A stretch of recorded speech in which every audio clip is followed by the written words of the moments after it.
ہمارے معاشرے کے اندر کتنے مرد ہیں کہ جن کو بالغ ہونے کے بعد سورۃ المائدہ کی تفسیر پڑھائی گئی، اور پھر ہمارے معاشرے کے اندر کتنی عورتیں ہیں کہ جن کو بالغ ہونے کے بعد سورہ نور کی تفسیر پڑھائی گئی۔ اگر آپ ان کی تعداد پوچھیں گے تو میں جانتا ہوں کہ ان کی تعداد بہت کم ہے، بلکہ نہ ہونے کے برابر ہے۔ لیکن اس کے برعکس اگر آپ اس چیز کو پوچھیں کہ کتنے مرد ہیں کہ جن کو بالغ ہونے کے بعد ان کے والدین کی طرف سے کہا گیا کہ اب کوئی ایسا ویسا غلط کام نہ کرنا، ہماری عزت تمہارے ہاتھ میں ہے، اور کتنی ایسی بالغ عورتیں ہیں کہ جن کو بالغ ہونے کے بعد ان کے والدین کی طرف سے کہا گیا کہ اب ہماری عزت تمہارے ہاتھ میں ہے، کوئی ایسا ویسا غلط کام نہ کرنا، میں جانتا ہوں کہ اس نمبر کی تعداد بہت زیادہ ہوگی، کیونکہ ہمارے یہاں شریعت نہیں سکھائی جاتی، ہمارے یہاں فیملی، خاندان اور بڑوں کا ادب سکھایا جاتا ہے۔ ان کو یہ تک نہیں سمجھایا جاتا کہ تم قیمتی ہو، اپنا خیال رکھنا، بلکہ ان کے اوپر کڑی نگاہ رکھی جاتی ہے اور ان کے اوپر بڑی ساری پابندیاں لگائی جاتی ہیں۔ وہ وقت جب انسان بالغ ہوتا ہے تو وہ ایک آزاد پرندے کی طرح ہوتا ہے، لیکن اس آزاد پرندے کو رسیوں کے اندر باندھ کر رکھنے کی کوشش کی جاتی ہے، لیکن آزاد پنچھی اس رسی کو توڑنے کی کوشش کرتا ہے اور وہ رسی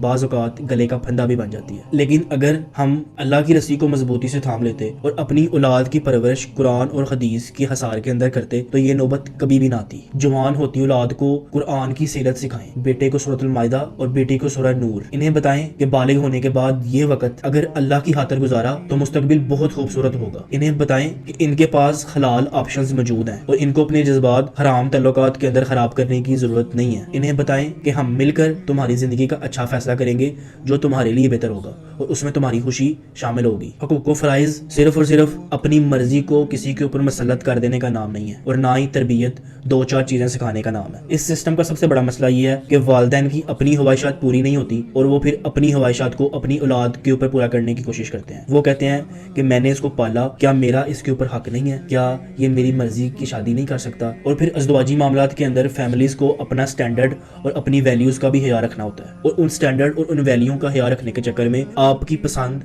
اور ناپسند بالکل بھی میٹر نہیں کرتی۔ اور پھر اس طرح جن بچوں کی خواہش پوری نہیں ہوئی، انہوں نے اپنے والدین کے لیے اپنی خواہش کو سیکریفائز کر دیا، وہ بچے جب والدین بنیں گے وہ والدین اپنی خواہش کو پورا کرنے کے لیے اپنے بچوں کو سیکریفائز کرنے پر مجبور کریں گے، اور پھر یہ چین یوں ہی چلتی رہے گی۔ لیکن اس سارے معاملے کے اندر ہم اللہ کی رسی کو مضبوطی سے نہیں تھامیں گے، کیونکہ جب ہم اللہ کی رسی کو مضبوطی سے تھامیں گے تو بڑی ساری ایسی فضول رسومات جو ہم نے صرف اپنے آپ کو سیٹسفائڈ کرنے کے لیے بنا رکھی ہیں، ہمیں ان کو چھوڑنا پڑے گا، جس کو چھوڑنے کے لیے ہم ہرگز تیار نہیں ہیں۔ قرآن اور سنت ہمیشہ انسان کو آزاد کرتا ہے اور انسان کو اس کی زندگی گزارنے کے اختیارات دیتا ہے۔